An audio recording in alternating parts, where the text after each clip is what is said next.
Hello friends, स्वागत है आपका मेरे चैनल में जिसका नाम है लिसन टू माय इमेजिनेशन। और पिछली स्टोरी में आप लोगों ने बहुत ज़्यादा कमेंट तो नहीं कहूँगी, पर जिन लोगों ने कमेंट किया है बहुत अच्छे कमेंट किया है, थैंक यू सो मच। और ऐसे ही अपना प्यार बनाए रखें, आ, और ऐसे ही मुझे मोटिवेट करते रहे, ऐसे ही कमेंट करते रहे और लाइक करते रहे, थैंक यू सो मच। ज़्यादा बातें ना करते हुए चलते हैं अब अपने स्टोरी की तरफ। हमने इ- पिछली स्टोरी का प्रीवियस पार्ट वहाँ पे छोड़ा था जहाँ पे विंग के घर पे लंजन आया था आयुअन को लेकर, वहाँ तक हमने छोड़ी थी। अब स्टोरी का रिकैप सुन लेते हैं, स्टोरी रिमाइंड हो जाए। ग्रैंड फिनाले जब खत्म हो जाता है, अवार्ड शो भी खत्म हो जाता है, तो ट्रॉफी तो आयुआन ने जीत लिया था। और उसके बाद सब कुछ खत्म होने के बाद जब विंग आयुआन को ढूंढता हुआ उसके ड्रेसिंग रूम की तरफ जाता है, आयुआन बाहर ही उसको मिल जाता है। और आयुआन को जब वो अपने साथ लेकर जाता है, वांगजी विंग से पूछता है कि क्यों लेके जा रहे हो, तो विंग उसको जवाब देता है। और विंग वहां से फिर भी उसको मना करते हुए आयुआन को लेकर चला जाता है। और वांगजी पीछे पीछे विंग के जाता है। और जैसे ही विंग रोड क्रॉस करके जाने वाला होता है, वांगजी आयुआन का हाथ पकड़ा होता है एक तरफ से विंग हाथ पकड़ के रखा होता है। विंग बोलता है छोड़ो, मुझे आयुआन को लेके जाना। उन लोगों में थोड़ी बहस हो जाती है और इस वजह से वांगजी पे भारी पड़ जाता है। इस वजह से आयुआन का हाथ वांगजी के हाथों से छुड़ा करके और रोड क्रॉस कर लेता है। और रोड क्रॉस करने के बाद आयुआन विंग से हाथ छुड़ा करके वांगजी की तरफ आता है। और जैसे ही रोड के बीच में पहुंचता है, वैसे ही उसका एक्सीडेंट हो जाता है। और उसकी वजह से विंग बहुत ज़्यादा परेशान और हताश हो जाता है। उसके बाद अगले दिन उसको चाइना लेकर आया जाता है आयुआन को। और वांगजी फर्स्ट टाइम विंग के घर आता है आयुआन को लेकर के। आयुआन वांगजी को बोलता है रोज मिलने आने के लिए, तो वांगजी का मन तो नहीं था, फिर भी आयुआन को मना नहीं करता, वो बोल देता है ठीक है। वहाँ से वांगजी निकल जाता है, कार में बैठ के अपने मैनेजर को फ़ोन करता है कि विंग की पूरी डिटेल मुझे चाहिए। जब विंग वहाँ से एकेडमी को छोड़कर गया था तब से चाहिए, डेट और सन बताता है। और 2 दिन का टाइम वांगजी अपने मैनेजर को देता है। 2 दिन के बाद वांगजी के पास पूरी रिपोर्ट थी विंग की। अब आते हैं प्रेजेंट की स्टोरी में, तो चलिए स्टार्ट करते हैं स्टोरी को। अब हम देखते हैं वांगजी को। वांगजी घूर घूर के रिपोर्ट को देख रहा है, क्योंकि उस रिपोर्ट में, उस डिटेल्स वाले रिपोर्ट में जो वांगजी के पास विंग की डिटेल्स आई थी, उसमें विंग की शादी तो फिक्स हुई थी, पर विंग ने मना कर दिया था। और उस बात को लेके वांगजी इतना खुश था कि विंग ने शादी नहीं की है, विंग अभी सिंगल है। और वो अपने मैनेजर को हक कर लेता है खुशी के मारे।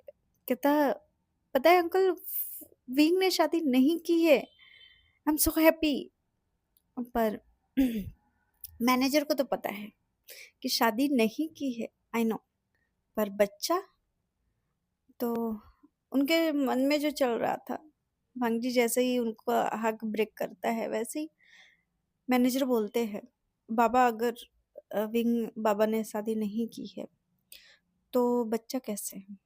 कहता हाँ हाँ, वो अरे हाँ, मैं तो भूल ही गया था कि वो बच्चा किसका है। फिर कहीं ऐसा तो नहीं कि गोद लिया हो उसने, अडॉप्ट किया हो बच्चों को? बाबा, उनकी डिटेल्स पूरी मैंने आपको दी है, तो उसमें लिखा होगा ना।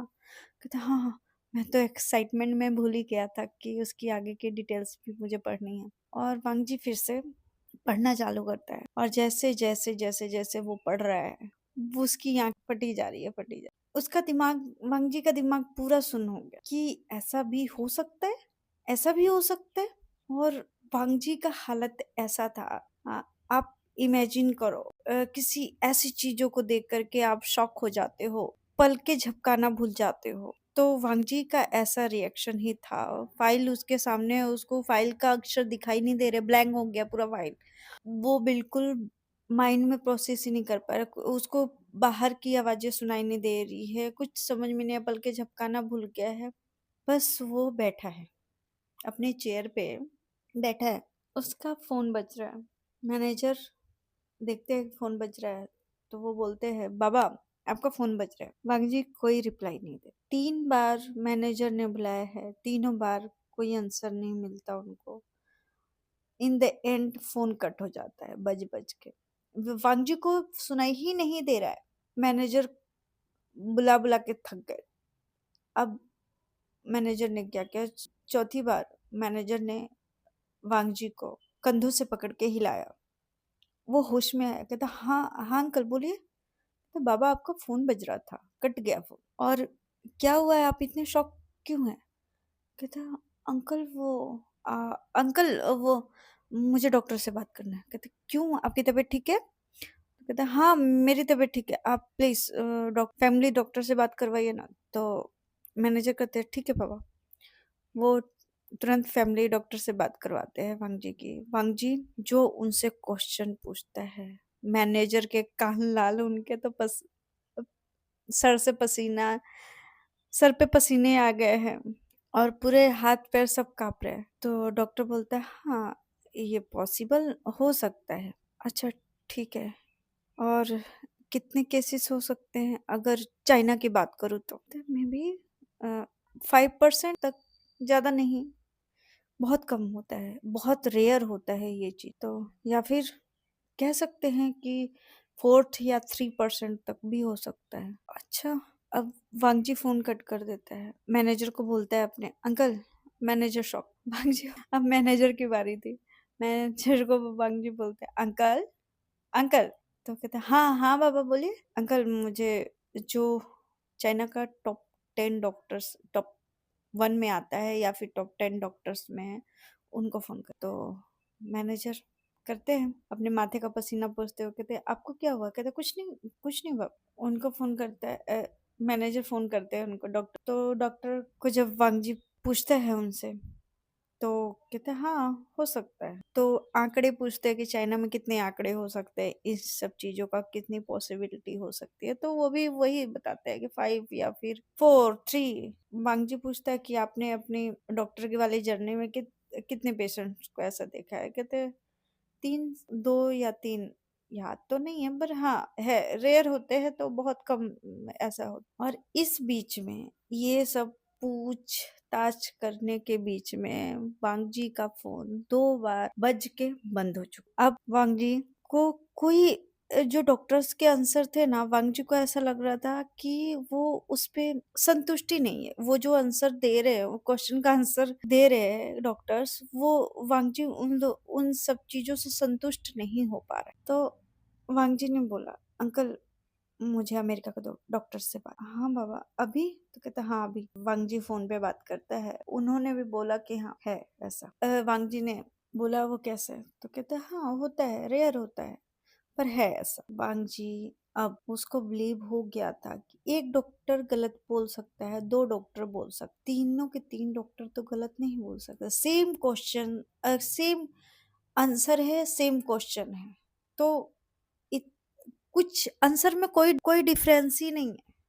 आंसर में कोई डिफरेंस नहीं, बोलने का तरीका अलग हो सकता है, पर आंसर में कोई डिफरेंस, 1 इंच 1 पॉइंट का भी कोई डिफरेंसेस नहीं है। अब वांगजी अपना सर पकड़ के बैठा हुआ है। सुबह से शाम हो गई, सुबह से शाम हो गई, कम से कम 6 बज गए, उसको ऑफिस में ही है, कोई काम नहीं हुआ उसका, बस आज का दिन डॉक्टर्स से मीटिंग करने में ही चला गया। उसके अंकल का भी फोन आया, उसके डैड का भी फोन आया है, पर वो कोई बात ही नहीं करना चाहता, किसी से बात नहीं करना चाहता। अब वांगजी का फोन फिर से वाइब्रेट हो, स्क्रीन पे जो नंबर शो हो रहा, वांगजी चाह के भी इग्नोर नहीं कर सकता उस नंबर। उसने फोन पिक की, फोन के, अंकल आपने बोला था आप रोज मुझसे मिलने आओगे, पर आप कल भी नहीं आए और आज भी नहीं आए, सुबह से शाम हो गई। कहता, हाँ वो मैं थोड़ा बिजी था बेटा, म- मैं मिलने के लिए आ ही रहा था, हाँ, मेरी गाड़ी खराब हो गई थी, इसकी वजह से रह गया, अब मैं रास्ते में ही हूँ। तो कहता, ठीक है मैं वेट कर रहा हूँ आपका, जल्दी आइए।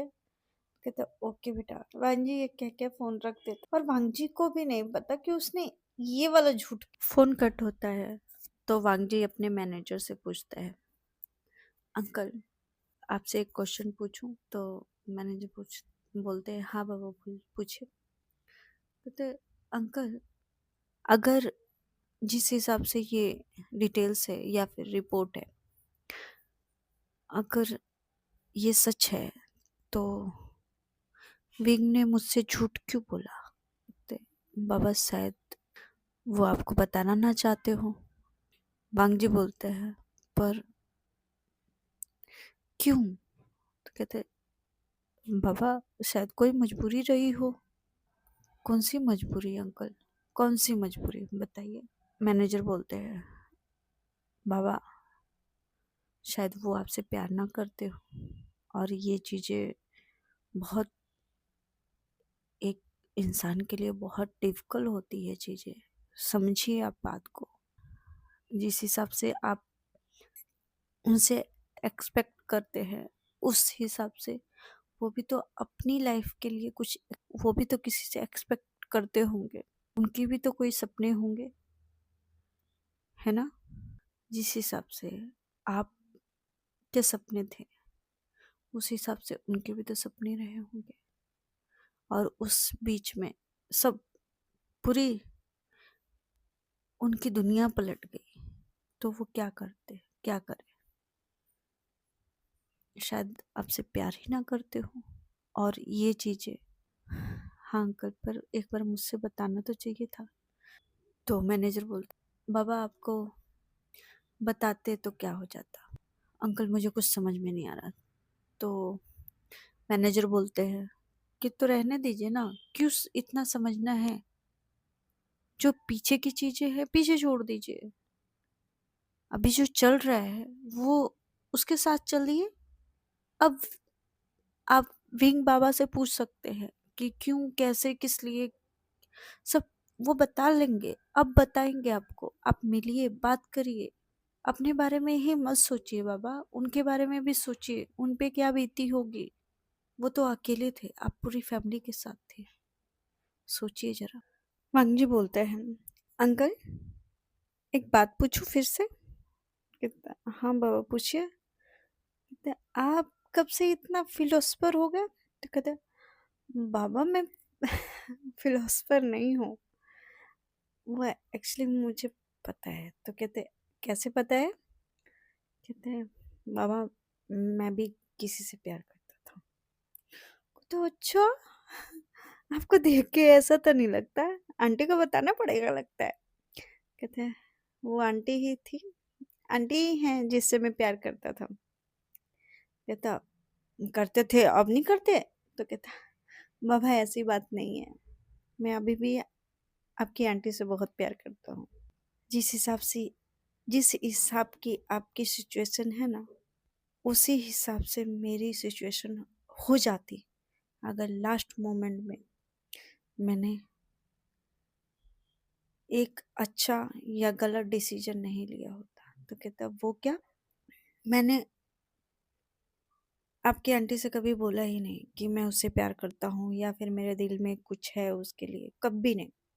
और आपकी आंटी भी मुझसे बहुत प्यार करती थी, पर उन्होंने भी कभी मुझसे नहीं बोला।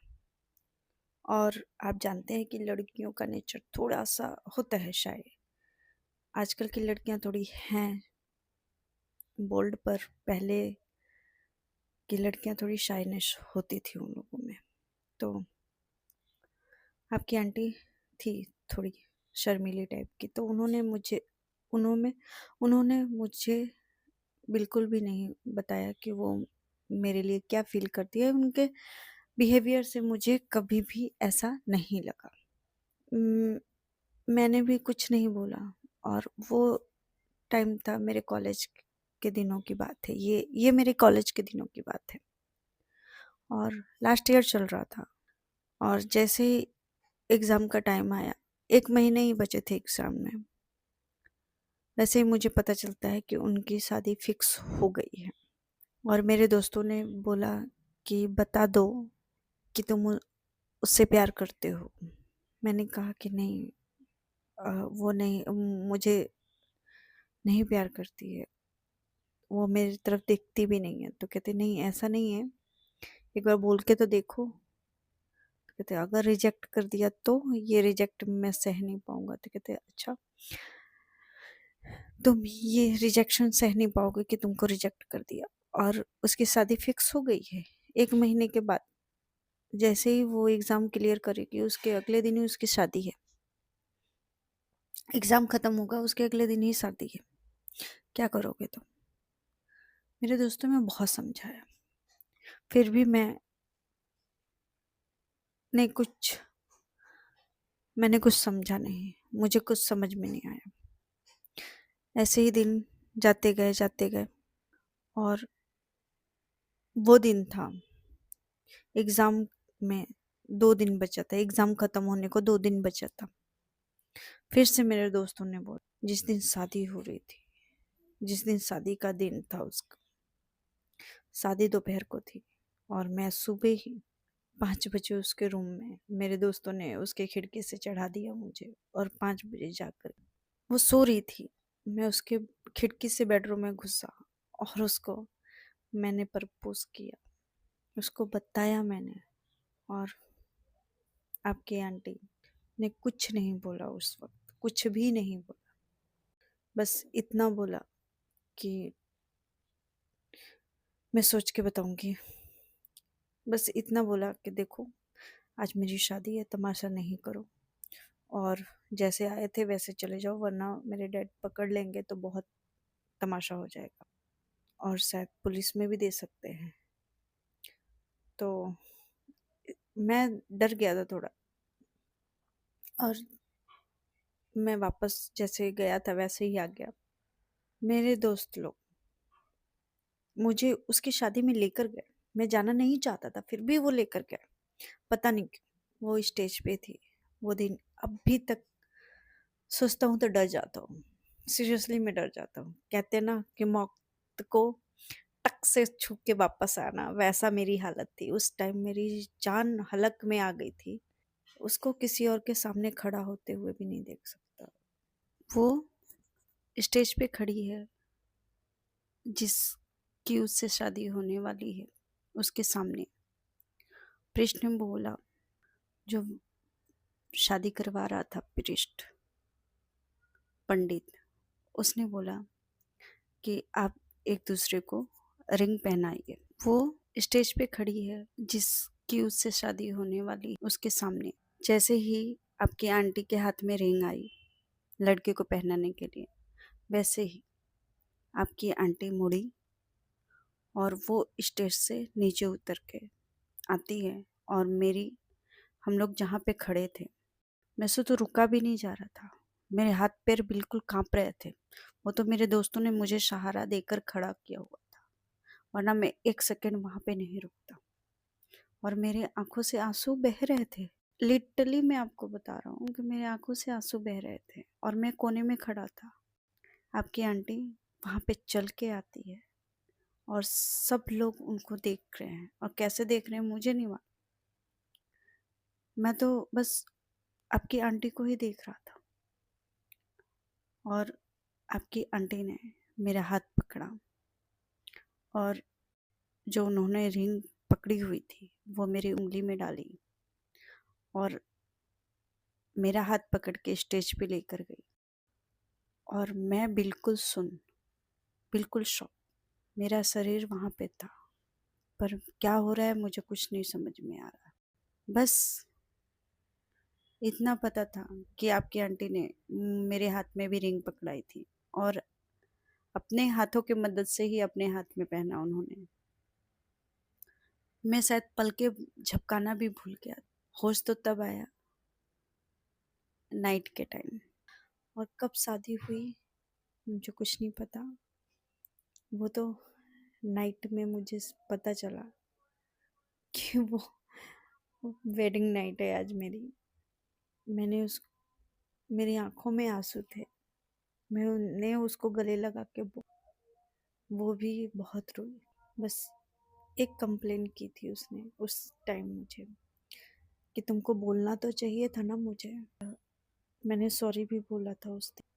पर मैंने उसको एक उससे पूछा आपकी आंटी से मैंने पूछा कि जब मैंने तुम्हें बताया तो तुमने कुछ बोला क्यों नहीं?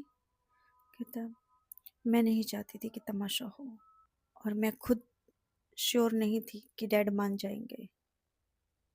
पहले मैं डैड को मनाना चाहती थी, पर इतना तो मुझे विश्वास था कि मैं ये शादी नहीं करती, पर डैड को मनाना बहुत ज़रूरी था। इसी करके मैंने कुछ नहीं बोला। उसने बताया कि उसने मेरे दोस्त को फ़ोन करके बोला था कि मुझे शादी में आना है, मतलब सबको शादी में आना है और मुझे भी लेकर आए। इसी करके मैं वहाँ पे खड़ी। और उसने अपने डैड को जो भी बोला हो, उसने अपने डैड को मनाया। तो उसके डैड ने बस शर्त ये रखी थी कि हम सामने से उन लोगों को मना नहीं कर सकते।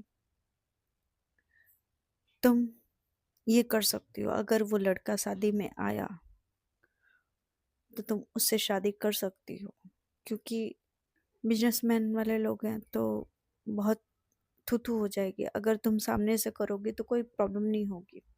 आपकी आंटी के डैड ने उन आपकी आंटी को बताया था, क्योंकि आपके आंटी के डैड जानते थे कि अगर उन्होंने सामने से फ़ोन करके मना किया या फिर सामने से लड़के वालों को मना किया तो बहुत ज़्यादा प्रेशर आ जाएगा। और अगर आपकी आंटी ने खुद सामने से शादी के मंडप में अगर वो मुझे चूज़ करती हैं, अगर मैं वहाँ पे रहा तो कोई प्रॉब्लम नहीं होगी।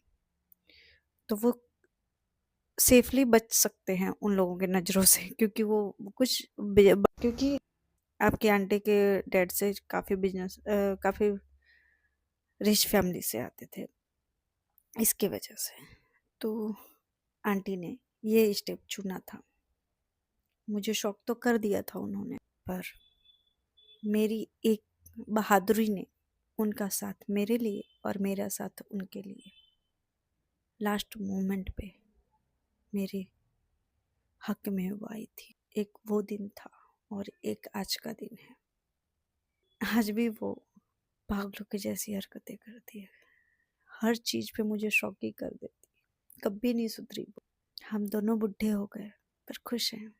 कभी हम खाली टाइम में चाय के साथ अपने गार्डन में एंजॉय करते हुए और पुरानी बातों को याद करते हैं तो ऐसा लगता है कि कल ही की बात हो। तो इसी करके मुझे पता है बाबा। बंग जी बोलता है, ओ अंकल आप तो बड़े रोमांटिक हो। कहता है, बाबा ऐसा नहीं है। इसी करके मैं बोल रहा हूँ कि शायद उनकी भी कुछ मजबूरी रही हो। कहता, सही कह रहे हैं आप, मैं उस पर ब्लेम नहीं करूँगा, सॉरी, मैं कभी उस पर ब्लेम नहीं करूँगा। अब मैं उसको जानूँगा कि उसने ये चीज़ें क्यों की और क्या मजबूरी थी उसकी। मैं अपनी तरफ से ही नहीं सोचूंगा।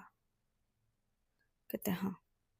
और वांग जी फिर से मैनेजर को हक करता है और बोलता है, अंकल मैं बहुत खुश हूँ। तो कहता है, हाँ बाबा वो आपके चेहरे से दिख रहा है। कहते हैं, पता है uncle, I am so happy, I am so happy. अगर मॉम डैड अंकल और हाँ हाँ ग्रैंडफादर को पता चला या फिर मदर को पता चला ना, ग्रैंड मदर को पता चला तो वो पूरा लान हाउस सर पे उठा के घूमेंगी। कहते वो तो आपकी हालत देखकर मुझे उन लोगों की हालत का अंदाजा लग सकता है। कहते अंकल आप मुझे टीस कर रहे हैं? तो कहते नहीं बाबा मैं आपको टीस नहीं कर रहा हूँ, मैं बता रहा हूँ। और बाबा सच में बता रहा हूँ, मैं बहुत खुश हूँ। विंग बाबा की जोड़ी, विंग बाबा और आप दोनों साथ में बहुत अच्छे लगते हैं। और मेरी मैं दिल से चाहता हूँ कि आप जल्दी से जल्दी पैचअप मत करिए, शादी करिए। कहते क्या? कहते हाँ बहुत लेट हो गया है बाबा, अब आप टीनेजर नहीं रहे कि आपको टाइम चाहिए अपनी करियर के लिए, चाहिए करियर बनाने के लिए। आप अपने करियर को सेट कर चुके हैं, आप वो शायद अपने करियर को। हाँ हाँ अंकल। और वांग जी की आंखों में आंसू आ गया और अंकल के गले लग के वो अपने आंसू को कंट्रोल कर रहा था, क्योंकि वो दिखाना नहीं चाहता था अपने। वो दिखाने नहीं चाहता था अपने आंसू, और दिखाना तो कोई और भी नहीं चाहता है। विंग आयुआन की पट्टियां करने जा रहा था, तो आयुआन नहीं, सर इधर उधर हिला रहा था। कहता, मॉम मॉम नहीं खोलो प्लीज, मुझे दर्द होगा, नहीं देखो ना, नहीं देखो प्लीज, मुझे दर्द हो रहा है। कहता, आयुआन जिस तरह से तुम मस्ती करते हो ना, मुझे नहीं लगता कि तुमको दर्द होता है। कहता, मॉम सच में मुझे दर्द हो रहा है। कहता, आयुआन पट्टी तो चेंज करनी पड़ेगी ना। कहता, हाँ पर धीरे से। तो विंग बोलता है, आयुआन क्या लगता है कि मैं जोर से करूंगा। तो कहता, हाँ मुझे नहीं लगता कि आप जोर से करोगे, ठीक है कर दीजिए। विंग आयुआन के सर का पट्टी तो चेंज कर देता है, पर अब बारी थी हाथ की पट्टी चेंज करने की। तो विंग बोलता है, आयुआन हाथ आगे करो। तो कहता, नहीं मम्मा प्लीज नहीं, क्योंकि हाथ में बहुत दर्द हो रहा है, सर के मुकाबले बहुत दर्द हो रहा है। तो कहता, हाँ बच्चा हो रहा होगा, मैंने कब बोला कि नहीं हो रहा है, पर पट्टी तो चेंज करनी पड़ेगी ना, डॉक्टर ने बोला है ना कि साफ सफाई जितना रखोगे उतनी जल्दी से आप ठीक हो पाओगे। कहता, हाँ मम्मा पर बहुत दर्द हो रहा है, वो पता नहीं क्यों सर से ज्यादा वो दर्द हो रहा है। तो कहता, हाँ हो रहा होगा क्योंकि वो हड्डी पे लगा है। कहता, मम बहुत दर्द हो रहा है सच में। कहता, मेरा बच्चा तू बहादुर है ना, तो ऐसा क्यों, थोड़ा सा बहादुरी दिखा लो, चेंज कर दूं, क्योंकि कल मैंने चेंज किया था, आज भी चेंज कर दूं, डॉक्टर ने बोला है ना कि 2-3 दिन पट्टियां चेंज करनी है। और तो कहता, हाँ पर दर्द हो रहा है। कहता, मेरा बहादुर बच्चा है तू, ऐसे कैसे दर्द हो रहा है। तो कहता, मम्मा। कहता, प्लीज बेटा समझो बात को, ठीक है पर धीरे। कहते, मैं आपको धीरे ही करूंगा, सर का पता चला आपको, पट्टी चेंज किया। कहते, नहीं पर थोड़ा सा दर्द हुआ। कहते, हाँ लगा है तो थोड़ा सा दर्द होगा। विंग जैसे ही पट्टी का गांठ खोलता है, वैसे ही डोरबेल बजती है, विंग के घर की डोरबेल बजती है। विंग बोलता, आप कौन आ गया इस टाइम। तो फिर जाके वो खुलता है, देखता है मैनेजर आगे, वांगजी पीछे। मैनेजर बोलता है, आयुआन पापा। तो कहते हैं, हाँ आइए अंदर आइए। और मैनेजर पूछता है, सर आयुआन बाबा कहाँ है। कहते, वो बेडरूम में आराम कर रहा है। और वांगजी जैसे ही ये सुनता है, वैसे ही वो बेडरूम में चला जाता है। और जैसे ही आयुआन वांगजी को देखता है, वैसे बोलता है, अंकल। कहता, हाँ कैसे हो। कहता, मैं ठीक हूँ। और वांगजी आयुआन के आयुआन के पास बैठ जाता है, उसी बेड पे। और आयुआन क्या करता है, वांगजी को कमर से हक कर लेता है। और वांगजी उस टाइम बहुत अलग ही फीलिंग से जूझ रहा था। वो पहले ही वो इतना सब कुछ पढ़ के इतना सब कुछ देख कर आया था, तो उसको थी अ, अपने आप पे कंट्रोल कर, बहुत बहुत कंट्रोल करके बैठा था। कहता, आयुन तुम्हारा पैर कैसा है। तो कहता, हाँ अच्छा है, अभी पहले से तो अच्छा है, पर अभी चल नहीं पा रहा हूँ। कहता, अभी तो बहुत टाइम लगेगा, अभी तो 1 मंथ बोला है डॉक्टर ने, तो अभी कैसे चल पाओगे। कहता, पर मुझे बोर हो रहा हूँ मैं बैठे बैठे घर पे, और दूसरी बात ये है कि 2 दिनों के बाद मेरा ड्राइंग कंपटीशन है। फिर कहता, मैं नहीं दे पाऊंगा। क्या ऐसे कौन दे, कैसे दूंगा मैं। कहता, आयुआन पैर में चोट लगी है, हाथ में नहीं, तो ड्राइंग कंपटीशन है तो जी दे दोगे। सच में। कहता, हाँ इसमें कौन सी बड़ी बात है, पर कैसे मैं जाऊंगा। कहते, मैं आऊंगा लेने के लिए। कहता, पक्का। तो कहता, हाँ बाबा मैं आऊंगा लेने के लिए, डोंट वेरी, तुम अपने पहले 2 दिन की टाइम है, तुम थोड़ा सा अगर बैठ पाते हो तो बैठे बैठे प्रैक्टिस करो, बाकी कुछ नहीं, समझे। कहता, हाँ हाँ समझ गया। कहता, वांगजी बोलता है, ऐसे तुम बोर भी नहीं होगे और तुम्हारी प्रैक्टिस भी हो जाएगी। कहता, हाँ ठीक है। वांगजी कहता, अभी सर पे उसके हाथ रख के बोलता, कैसा है दर्द। कहता, हाँ, अच्छा है, मम्मा ने अभी पट्टी की है और हाथ का भी पट्टी करने जा रही तो बहुत दर्द हो रहा है हाथ में। कहता अच्छा, तो पट्टी हो गई हाथ की? कहता नहीं, मम्मा कर रही थी, बहुत दर्द हो रहा है। जैसे ही मम्मा पट्टी खोलने ही जा रही थी तब तक आप आ। और वांग जी विंग को देखता है। विंग कुछ बोलता तो नहीं है और इशारा उसको करता है कि पट्टी कर दो।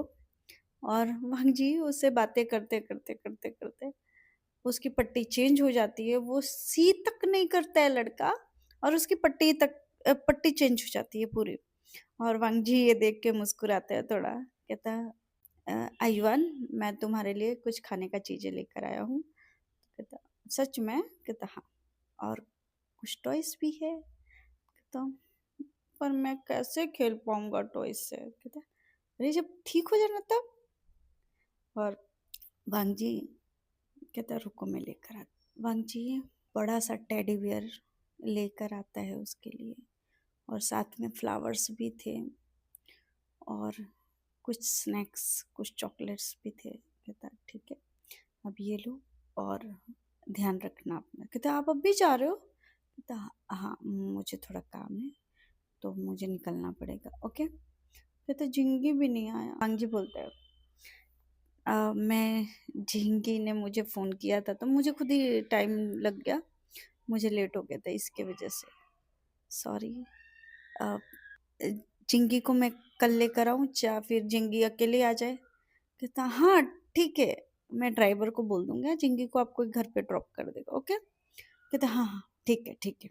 वांग जी विंग की तरफ देखता है, बोलता है विंग कोई प्रॉब्लम तो नहीं हो रही है? नहीं कोई प्रॉब्लम नहीं है। कहता वो तुम्हें जॉब पे भी जाना पड़ता है और आयुआन का ख्याल। विंग कहता वो नहीं सब ठीक है, मैंने थोड़ी दिन के लिए छुट्टियां ली हैं तो अभी ठीक है। मैंने हफ्ते दिन के लिए छुट्टियों का अप्लाई किया था, हफ्ते दिन मैं घर पे ही हूँ। तो वांग जी पूछता है कि हफ्ता दिन के बाद? कहता अभी देखेंगे क्या करना है कुछ। तो वांग जी बोलता है ठीक है, मैं चलता हूँ ठीक है। विंग बोलता है ठीक है। और वांग जी आयुआन को उसके फोरहेड पे किस करता है और कहता है बाय। कहता बाय अंकल, कल आओगे आप? कहता है मैं देखूंगा क्योंकि थोड़ा काम है बेटा ना। कहता ओके, और जेंगी का ना हो तो मैं भेज सकता हूँ। सीन शिफ्ट करके नेक्स्ट डे देखते हैं। जिंगी को वांगजी ने आयुआन के घर पे ड्रॉप किया था मॉर्निंग के टाइम, क्योंकि उस टाइम छुट्टी थी, सैटरडे था तो छुट्टी थी। तो जिंगी बोलता है मुझे आयुआन के घर जाना है। तो कहता ठीक है चलो। जिंगी को सुबह के टाइम 10-11 बजे के टाइम वापस से के तरफ जा ही रहा था तो जिंकी भी जिद करके कहता मुझे भी जाना है। वांग जी ने बोला कि चलो ठीक है मैं छोड़ देता हूँ और उसी तरफ से चला जाऊंगा मैं, क्योंकि एक बार आयुअन को भी मिल लूंगा। जिंगी को छोड़ता है, आयुअन से मिलता है। आयुअन बहुत खुश हो जाता है जिंगी को देखकर और स्पेशली वांग जी को देखकर। और आयुअन बोलता है अंकल, पता है आपको टेडी बहुत क्यूट है? कहता हाँ बिल्कुल आपकी तरह। कहता हाँ। और ऐसे वो कहता है ठीक है, आप अपना ख्याल रखना और हाँ पट्टियाँ चेंज करवा लेना। विंग उस रूम में नहीं था, बाहर था। तो कहता मम्मा को तंग मत करना। तो कहता, मैं नहीं करता हूँ तंग। कहता मुझे पता है बेटा कि तुम तंग नहीं करते हो, इसी करके बोल रहा हूँ, तुम मम्मा को तंग मत करना, पटिया चेंज करवा लेना शांति से। कहता हाँ ठीक है। और जिंगी तुम आयुआन का ध्यान रखना ठीक है? तो कहता हाँ ओके अंकल। ठीक है आयुआन, अब मैं चलता हूँ। और वांगजी फिर से आयुआन के फोrehead पे किस करता है और जिंगी के सर पे हाथ फेरता है। कहते भाई अपना दोनों ध्यान रखना ठीक है? अगर विंग कहीं बाहर सब्जी सुब्जी चाहिए कहीं बाहर चला जाता है, तुम दोनों अंदर से लॉक करके अपना ख्याल रखोगे। ओके? तो कहता हाँ ठीक है, आप ऐसा क्यों बोल रहे हो? कहता बेटा घर में बहुत सारे काम होते हैं ठीक है, कि हमको जाना पड़ता है। तो अगर विंग कहीं चला जाता है 5 मिनट के लिए तो आप लोग अपना ख्याल रखोगे। ओके? कोई मस्ती नहीं। तो कहता हाँ ठीक है। वांगजी वहां से निकल जाता है अपने ऑफिस की तरफ। अब देखते हैं, वांगजी तो निकल जाता है ऑफिस की तरफ, और विंग जिंगी को खाने के लिए कुछ स्नैक्स देता है। जिंगी जिंगी को पूछता है वांगजी आपके कौन है, तो कहता है मेरे अंकल है। अच्छा। और विंग पूछता है कि आपके अंकल की शादी नहीं हुई, कहता नहीं, उनकी शादी नहीं हुई क्योंकि वो शादी नहीं करना चाहते। दादी बहुत बोलती है उनको कि आप शादी कर लो, फिर भी मना कर दे। बहुत सारी आंटीज को मना किया उन्होंने, पता नहीं क्यों। विंग बोलता है ठीक है जिंगी, आप दोनों खेलो, तब तक मैं थोड़ा किचन का काम निपटा लेती हूँ, ओके। कहता हाँ ठीक है। अब आयुआन और जिंगी को देखते, जिंगी बोलते हैं आयुआन ये अंकल बहुत ब्यूटीफुल है। जिंगी वो मेरी मम्मा है। तो कहते हाँ पर क्या बोलूं उनको, मैं आंटी बोलूं कि अंकल बोलूं। कहता आयुआन कंफ्यूज। कहता अब मैं क्या बोलूं, अम, क्या बोलना चाहिए। कहते वही, जिंगी बोलता है वही तो मैं भी पूछ रहा हूँ, तू बोलता है मम्मा है मेरी, अब बोल कि मैं अंकल बोलूं या आंटी बोलूं। एक काम करना, तो अंकल ही बोल, अच्छा लगता है। कहता बस फिर अंकल ही बोलूंगा ना, मैं तो तेरी मम्मा है। अच्छा ये बता आयुन, तो उनका मम्मा क्यों बोलता है, डैड क्यों नहीं बोलता। कहता पता नहीं, मुझे भी नहीं पता, आई डोंट नो। बता ओके। शायद शायद आयुन तुमको आदत पड़ गई है नहीं, क्योंकि अ, अंकल तुम्हारी मम्मा के जैसे भी है और डैड के जैसे भी, तो ज्यादा जिससे ज्यादा प्यार कौन करता है, मम्मा करती है ना, तो इसके वजह से तुमको आदत पड़ गई है। आयुन तुम्हारी मम्मा यानी अंकल बहुत सुंदर है, पता है, इतनी प्रीति तो मेरी मम्मा भी नहीं है। और आयुन ये कह के मुंह बनाता है, कहते तू पागल हो गया है। कहता पता नहीं, पर सच में तेरी मम्मा जितनी ब्यूटीफुल है ना, उतनी ब्यूटीफुल तो मेरी मम्मा भी नहीं है। बेवकूफ कहीं का। सब सब अच्छे होते हैं, सब अलग अलग होते हैं। तो कहता हाँ सब अलग अलग होते हैं। तो कहते तो फिर तेरी मम्मा बहुत ब्यूटीफुल है। कहता हाँ मेरी मम्मा ब्यूटीफुल है। तो कहते तूने तो अभी बोला कि तेरी मम्मा ब्यूटीफुल नहीं है, मैं आंटी को बोलूंगा। ये तो ऐसे ही दोनों अपने में हंस रहे थे और जोर जोर से हंस रहे थे। और वो दोनों जोर जोर से हंस रहे थे, उन दोनों की हंसने की आवाजें किचन तक सुनाई दे रही थी, क्योंकि विंग का घर बहुत छोटा था। छोटा मतलब 1 बेडरूम, किचन, हॉल एरिया, बस इतना ही था, ज़्यादा नहीं था। तो किचन भी अटैच था, तो उसमें आयुआन और जिंगी की हंसने की आवाजें आ रही। विंग बोलते हैं कि अब लग रहा है कि मेरा घर है, मैंने अपने बच्चे के साथ बहुत स्पेंड किया। और वो मायूस हो जाता है। क्यों? क्योंकि सिंगल पेरेंट्स जब रहते हैं ना, तो उनको सारी जिम्मेदारियां निभानी पड़ती है, ना चाहते हुए भी। वो चाहते तो है अपने बच्चे के साथ हर मोमेंट हर सेकंड रहे, पर वो चाह के भी नहीं रह सकते, क्योंकि उनको जॉब भी करना पड़ेगा, उनको बाहर भी जाना पड़ेगा, घर में भी रहना पड़ेगा। और विंग इसी पे थोड़ा सा मायूस है कि मुझे, अगर मैं बाहर जाके जॉब ना करूं, मैं आयुआन की पढ़ाई का खर्च नहीं कर पाऊंगा। ये सब सोच के थोड़ा सा मायूस उसके दिल में, पता नहीं क्या, कौन कहीं दिल के कहीं कोने में उसको ऐसा लगा कि बच्चे 2-3 हो तो अच्छे हैं, घर में बातें करते हैं। आयुआन, अब जैसे ही जिंगी और आयुआन का उसको हंसने की आवाजें आई ना, उसको ऐसा लगा कि कहीं आयुआन अकेला तो नहीं पड़ जाता। उसके फ्रेंड आया है तो वो बहुत खुश है। मैं नहीं रहता हूँ, जैसे वो स्कूल से तो आ जाता है, पर 2-3 घंटे या 1 घंटे तो वो तो अकेले ही रहता है ना।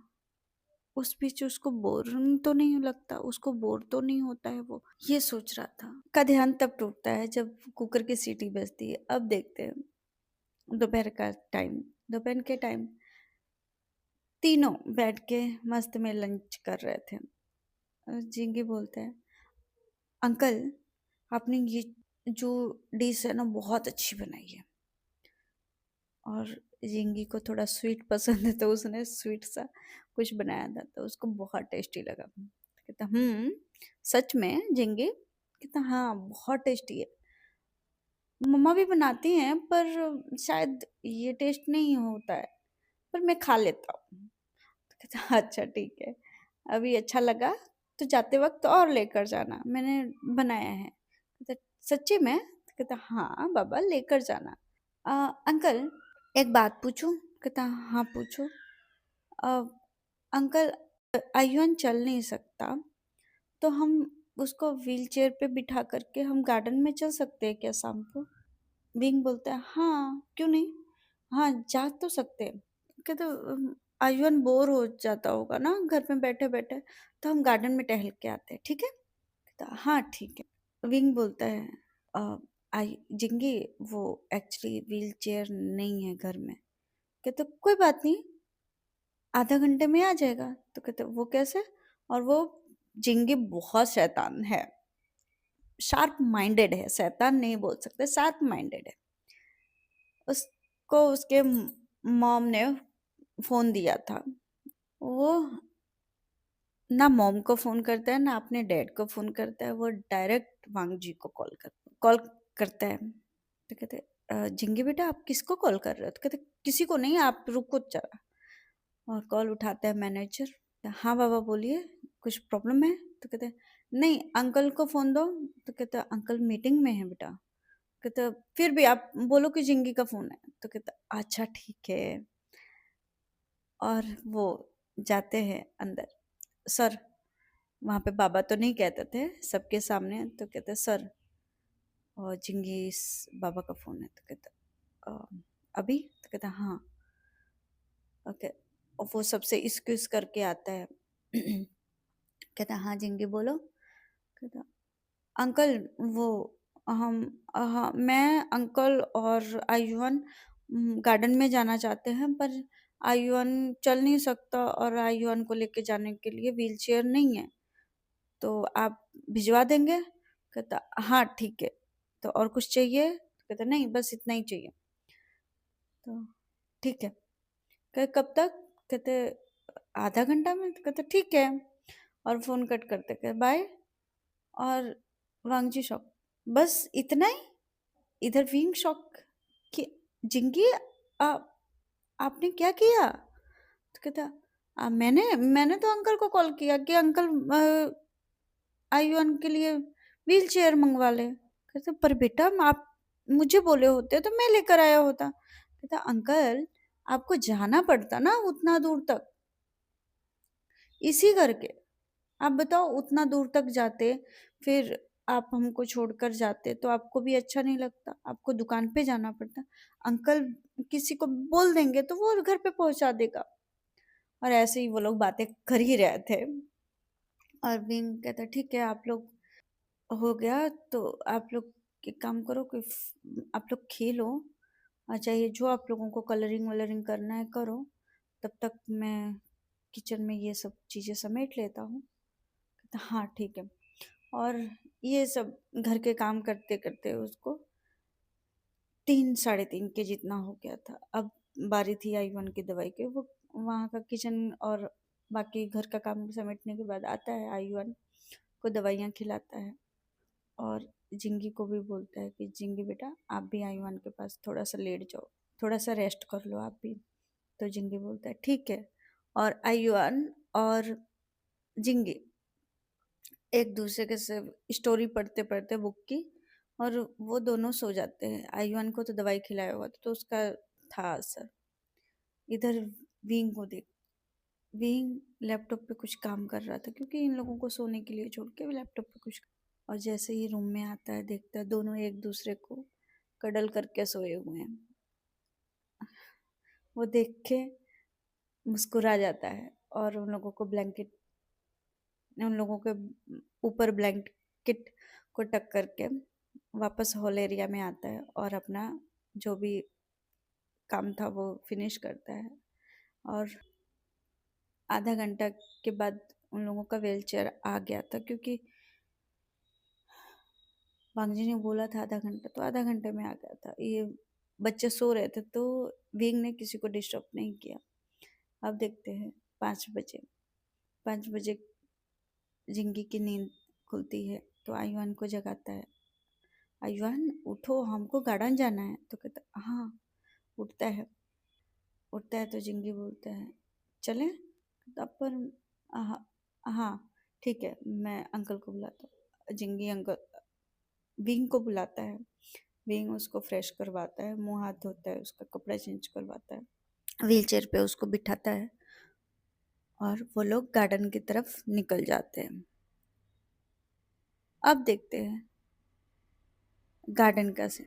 वो दोनों खेल रहे थे, वॉलीबॉल खेल रहे थे, जिंगी और आयुन। क्यों, एक ही पैर में लगा था, दूसरा पैर तो उसका ठीक था, तो एक ही पैर से वो हल्का हल्का ऐसे मस्ती में खेल रहे थे।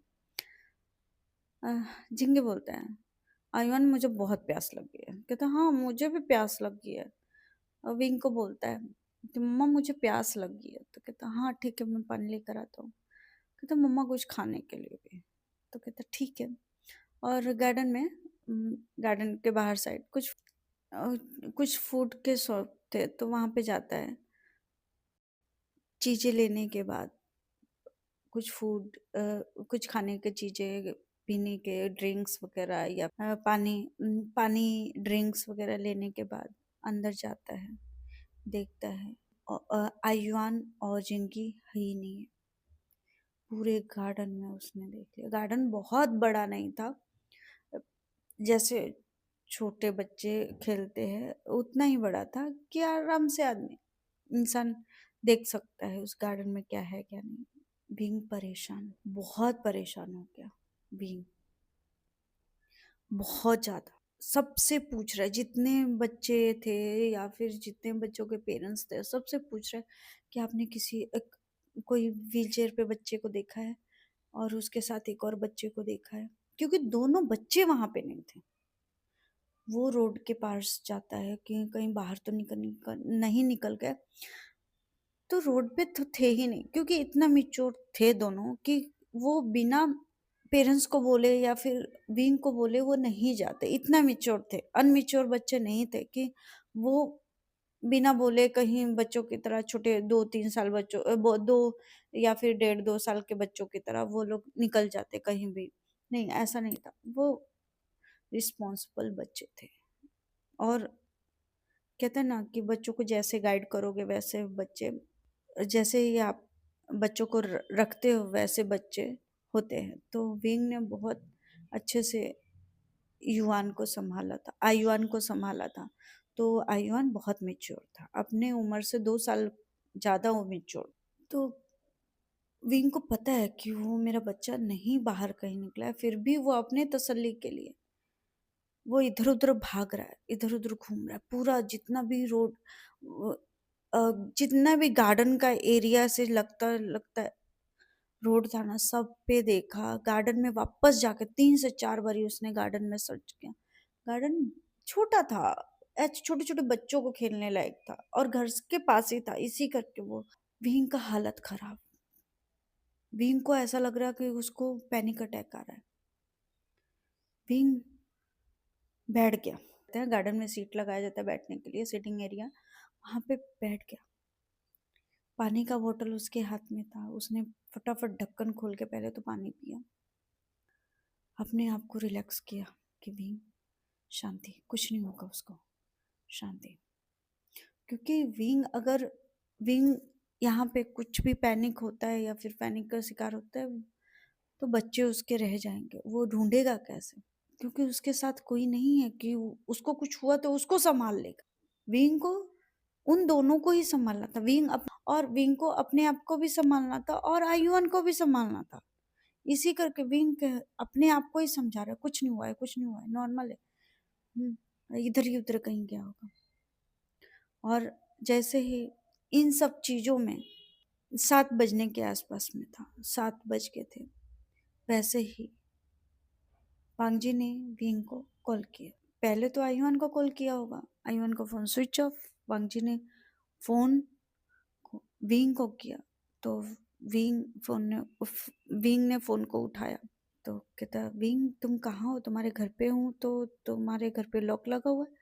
कहता मैं पास के गार्डन में। कहता आर यू ओके? तो कहता हाँ मैं ठीक हूँ। वांगजी बोलता है कि विंग तुम ठीक हो ना? तो कहता हाँ मैं ठीक हूँ। तो कहता इतना हड़बड़ाए क्यों हो, क्या हुआ है? कहते लंजन मैं गार्डन में हूँ, और वो पूरा डिटेल बता देता है गार्डन का। तुम प्लीज यहाँ पे आ जाओ। और वांगजी, ड्राइवर, मैनेजर सब तीन होते हैं। तो वांगजी जैसे ही गार्डन के पास आता है, फटाफट कार से उतर के अंदर की तरफ जाता है, देखता है विंग बैठा हुआ है और हताश सा बैठा हुआ है। कहता है विंग क्या हुआ? कहता वांगजी आयुन नहीं मिल रहा है। कहता क्या? कहता हाँ आयुन नहीं मिल रहा है, और साथ में जिंकी भी है। और विंग, इतना ही कहना था उसको। और विंग, क्योंकि काफी देर से वो अपने आप को सरवाइव कर रहा था कि वो कुछ पैनिक का शिकार ना हो गए। पर जैसे ही उसने वांगजी को देखा ना, अपना सब कंट्रोल लूज कर बैठ, जितनी भी एनर्जी थी ना उसमें, सब चली गई, सब ड्रेन हो गई, उसकी पूरी एनर्जी ड्रेन हो गई। और इतना कह के जैसे ही गिरने वाला हुआ, वांगजी ने उसको संभाला। और फर्स्ट टाइम था कि वांगजी भीम को टच कर रहा था, भीम को कमर से पकड़ और उसके गालों पे थपकी देता है। विंग होश में आओ, क्या हुआ है, पहले पूरी बात तो बताओ। पर विंग तो बेहोश हो चुका था, क्योंकि वो इतना ज्यादा पैनिक हुआ ना, इतना ज्यादा पैनिक का शिकार हुआ कि वो अपने आप को संभाल नहीं सका। और जैसे ही वांगजी को देखा, उस टाइम शायद कहते हैं ना, मुंह से भी कुछ बोलो या ना बोलो, आपके बॉडी या फिर आपके सोल को समझ में आ जाता है कि आपको संभालने वाला ये पर्सन आ गया है। तो विंग के शायद बॉडी को समझ में आ गया था, या फिर सोल या दिल को समझ में आ गया था कि ये पर्सन आपको संभाल लेगा, अब आप अपने आप को रिलैक्स कर सकते। तो विंग के साथ ऐसा ही हुआ, अपने आप को कंट्रोल करके कि उसको कुछ ना हो बैठा था। और जैसे ही वांगजी को देखता है, वो धाराशायी हो, जैसे ही वांगजी को देखता है वो बेहोश हो जाता है। वांगजी उसको कैरी करके कार में ले बैठाता है, कार में लेके बैठते हैं। इसके बाद विंग का घर ही पास में था, तो विंग के घर पे जाता है। चाबी उसके बैग में ही होगा ऑब्वियसली, तो चाबी से लॉक खोलता है, बेडरूम में लेके जाता है, डॉक्टर को बुलाता है, इमीडिएटली डॉक्टर को बुलाता है। डॉक्टर बोलते हैं ये पैनिक अटैक की वजह से हुआ है, पैनिक अटैक आया इनको, इसके वजह से। कहता अभी? कहता कुछ नहीं, दवाइयाँ दे रहा हूँ, इंजेक्शन भी लगा दिया। और उसी टाइम विंग अभी होश में नहीं था, डॉक्टर ने बोला कि 10 मिनट के बाद होश आ जाएगा, इंजेक्शन लगाया हुआ है। और उसी टाइम विंग का फोन रिंग कर, और नंबर अननोन नंबर था। तो बगजी बोलता है कौन हो सकता है। फिर भी विंग का फोन उसको उठाने में थोड़ी हिचकिचाहट हो रही थी, और फिर भी उसके माइंड में कुछ तो क्लिक हुआ। उसने फोन पिक किया, और वांगजी ने हेलो पहले नहीं बोला, वांगजी ने कान पे लगाया, फोन आंसर करके कान पे लगाया। सामने से आवाज आती है कि तुम्हारे बच्चे मेरे पास है। ओह सॉरी, एक ही बच्चा है ना तुम्हारा तो, और तो एक तो वांगजी का के भाई का लड़का है, तो तुम्हारा आयुआन मेरे पास है, या फिर कह ले कि दोनों बच्चे मेरे पास है। अगर तुमको चाहिए, तुम्हारा आयुआन तुम्हें सही सलामत चाहिए, तो इस एड्रेस पे आज बिना पुलिस को इन्फॉर्म किए, वरना तुम्हारे बच्चे की एक पैर तो खुद ही टूटा हुआ है, और तुम नहीं चाहोगे कि तुम्हारी बच्चे की पूरी हड्डियां और टूटे। ठीक है, गुड बॉय की तरह एड्रेस सेंड करूंगी, वहां पे आ। वांगजी शॉक। वांगजी कहता हो कौन तुम? वो सामने वाला पर्सन जो फोन पे था, जो धमकी दे रहा था, वो भी शॉक कि ये तो विंग का फोन है, तो ये आदमी कौन है। कहता सामने वाला पर्सन बोलता मैं जो भी हूँ और तुम जो भी हो, अगर विंग आईवान सही सलामत तुम्हें चाहिए तो विंग को बोलना अकेले बिना पुलिस के इस एड्रेस पे आ जाए, वरना आईवान नेक्स्ट डे उसको बहुत बदतर कंडीशन में मिलेगा, वो देख भी नहीं पाए। वांगजी शॉक और फोन सामने से कट हो चुका। वांगजी ने अभी तक फोन रखा नहीं था, कान पे ही लगा हुआ था उसका। वांगजी अपने माइंड में कुछ न कुछ तो सोच रहा था। क्या चल रहा था? ये आवाज सुनी हुई है, नहीं सुनी हुई है, ये लड़की कौन है और विंग का इससे दुश्मनी क्या है, आयुअन को क्यों क्यों इसने किडनैप किया, यानी आयुअन और जिंगी दोनों किडनैप हो गए। पर क्यों किया? विंग तो अभी आया है, कम से कम उसको 2 महीने 3 महीने हुए होंगे आए को। वांगजी का दिमाग घूम रहा है बस। मैनेजर को बोलता है ये फोन का लोकेशन ट्रेस करो। मैनेजर बोलते हैं सर क्या हुआ है? कहते आयुआन किडनैप हो गया। कहते क्या? कहते हाँ। तो कहते पर जिंगी जिंगी बाबा भी साथ में है। कहते हाँ दोनों साथ में। कहता अब? तो कहता वांगजी बोलते हैं अंकल मुझे पता नहीं क्यों ऐसा लग रहा है ना, ये कोई बहुत नजदीक से जानता है। कहता किसको? कहते विंग को, बहुत नजदीक से। और जिस हिसाब से बोल रहा था ना, मुझे ऐसा बोल रही थी, रहा था नहीं, बोल रही थी, उस हिसाब से ऐसा लगता है ना कि बहुत पहले से ही जानती है। कहते मैं भी लड़की है बाबा? तो कहता हाँ लड़की है। तो वो एड्रेस तो एड्रेस पे जाने के बाद ही पता चलेगा। तो हाँ वो एड्रेस पे जाने के बाद ही पता चलता। अभी क्या करें? कहता कुछ करने की जरूरत है। बोलता है अकेले आना है अभी। तो बाबा विंग बाबा की हालत ऐसी है, और अगर अभी दोबारा उनको बता दिया जाए कि अगर आयुआन बाबा किडनैप हो गए हैं तो उनकी हालत और खराब हो जाएगी। वही मैं सोच रहा हूँ क्या करना चाहिए। वांगजी कुछ सोचता है। कहते पहले तो इस फोन को ट्रेस करो और जो एड्रेस उसने भेजा उसका लोकेशन पता है ना किसको देना है, उसको दो, बाद में देखते हैं क्या करना है। ठीक है। और विंग को तो बताना ही पड़ेगा क्योंकि विंग को ही उसने बुलाया है, तो विंग के थ्रू ही हम पहुंचेंगे, क्योंकि विंग को अकेले नहीं जाने देना है। बोलता है हाँ ठीक है बाबा मैं करता हूँ। और सॉरी गाइस आज के लिए बस इतना ही।